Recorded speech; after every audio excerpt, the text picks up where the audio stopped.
Hey guys, we are back again for another Black Series review. I am wrapping up the last of the two figures I am getting from the new Solo Wave 1 case pack with Grand Moff Tarkin. This figure is one that I have been looking forward to pretty much since the line started, even more so since he was revealed at Celebration last year when I got to see him in person.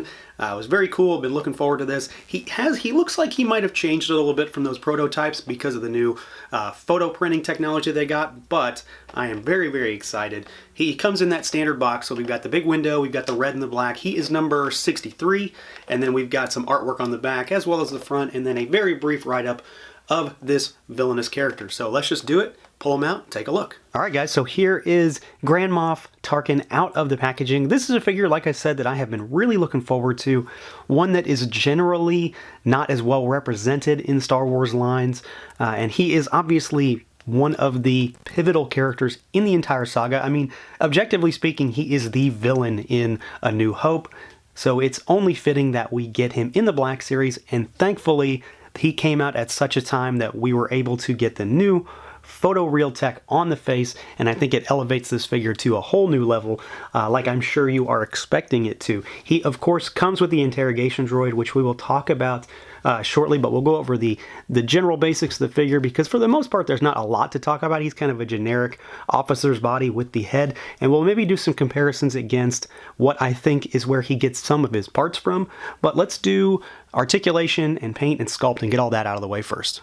Alright, so articulation. It is exactly what you think it is. There's nothing special, nothing hidden, nothing new, nothing crazy on Tarkin here. So his head can swivel, he's got some up, he's got some down.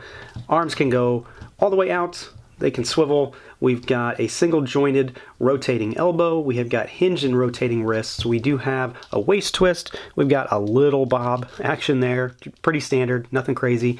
Legs can go out about that far. They can kick forward, but the tunic is going to get in the way.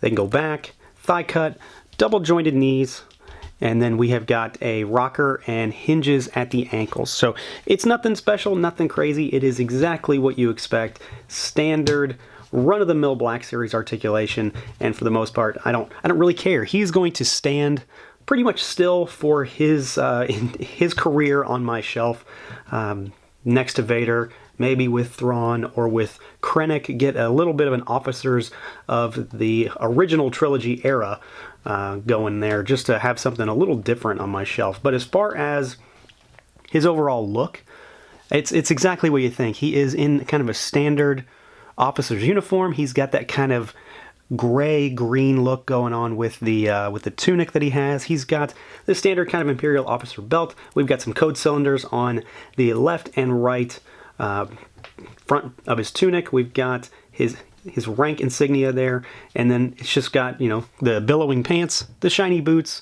and we have got a closed but gripping hand, and then we have got I guess it's a trigger finger hand in terms of what it actually is, but he doesn't come with a gun. It's Tarkin, so why would he? So what the assumption is here is that it is for gesturing, because Thrawn is like this as well, but he comes with a gun. But, you know, don't really use that with my Thrawn anyway. I give him kind of a gesturing hand, although Thrawn's is on the other arm.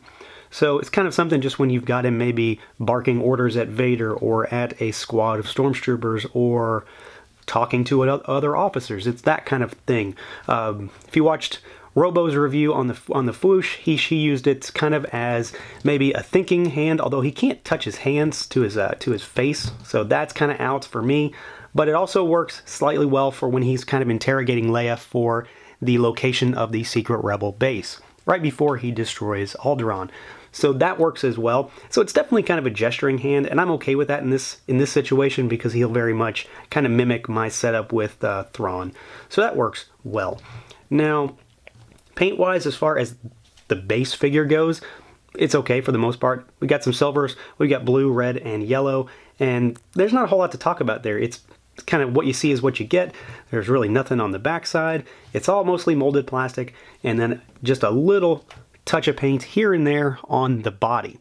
Of course, the real star of the show is the head sculpt, and I think for the most part they absolutely nailed this head sculpt. The likeness to Peter Cushing is very real, very much there, and I think it looks pretty exquisite. We've got great sculpted line work in the hair, and then of course the face on its own very much evokes that very evil old man with, you know, a slight gaunt complexion and composure to his face. And then of course the new photoreal tech really brings it all home with the paint applications and the overall aesthetic of like applying shadows to his face, the eyebrows, the eyes themselves look very good. And all in all, I think the face is about as perfect as it's going to get on a $20 6-inch scale action figure. I'm really, really happy that we waited for Tarkin this long, like I mentioned, to get a hold of him in this new era of paint from Hasbro, and I really couldn't be happier. I think it is a great representation of one of the most iconic Star Wars villains. Now for accessories for Tarkin, we don't have a gun, we don't have anything that he actually uses himself. We instead get the Interrogation Droid as a pack-in. Now this is something that I think is a very cool idea as a pack-in, something like this that goes with kind of the theme of the character. You know, Tarkin is very evil. He was trying to interrogate and extract information out of Leia. Let's give him the Interrogation Droid. This is a big hunk of plastic. It sits on a ball-jointed flight stand, so it'll kind of hover around with him, which I think is a great idea. It has no articulation outside of that ball joint, so it can move around on its own base, but it's got all these little doodads that stick out of it, and none of them move. They're just static pieces, and it's mostly just a ball of black plastic with a bunch of silver piping on it with some red accents here and there. It's got this interesting little Death Star dish. I don't know if that's supposed to be an Easter egg of some kind that I didn't know that was there. May have seen it before, but nothing that really registered with me when I was looking at this toy. But for the most part, I think this is a really cool pack-in. I think it's a really good idea to do stuff like this. Get me more officers, give me a mouse droid, something like that. Something that doesn't necessarily have to go with the character that's in the box, but also plays to the strengths of that character's ambitions or themes. And this droid perfectly mirrors Tarkin as an individual. So I'm very happy that they included it. And very briefly, I wanted to talk about comparisons between Tarkin and the other officers of this era, the A New Hope, the Rogue One era of action figures in the line. So we've got Thrawn and we've got Krennic. And I don't believe that Thrawn and the Moff here share any parts. I think they are 100% unique from each other. I do think that Tarkin gets his legs from Krennic, though. If you take the cape off of Krennic, you can see that there is a lot of similarity in the pants, especially where they flare out. They are basically identical as far as I can tell. They look very, very much the same, all the way down from basically the thighs to the feet. So, I mean, that's a non-issue. I don't really care in the slightest if he gets parts from him or not.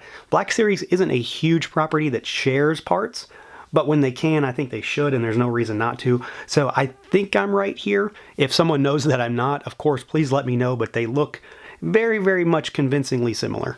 So all in all, I think this is a home run of a figure. Not only is Tarkin a fan favorite, an important and pivotal villain in the Star Wars mythos, but this figure is executed basically perfectly. I don't really know if there's any true issues with it. It's a standard 6-inch figure, but it oozes the character. It looks just like the actor, Peter Cushing. It is as perfect as it's going to get at this scale, and especially at this price point. And that's ultimately what it comes down to. We are definitely getting our money's worth, $20 for this figure alone with the quality that we're being given. But when they pack in the Interrogation Droid, something that, while maybe not necessary, but is ultimately very cool, I think they kind of step their game up a bit more and really pushes this figure over the edge. And I was already on board to begin with, but having this in hand makes me very, very excited for what they have in store with future human characters. So that is going to do it for this look at the Star Wars Black Series Grand Moff Tarkin figure from Hasbro. Feel free to like, comment, subscribe, and share. Thanks for watching, guys. And until next time.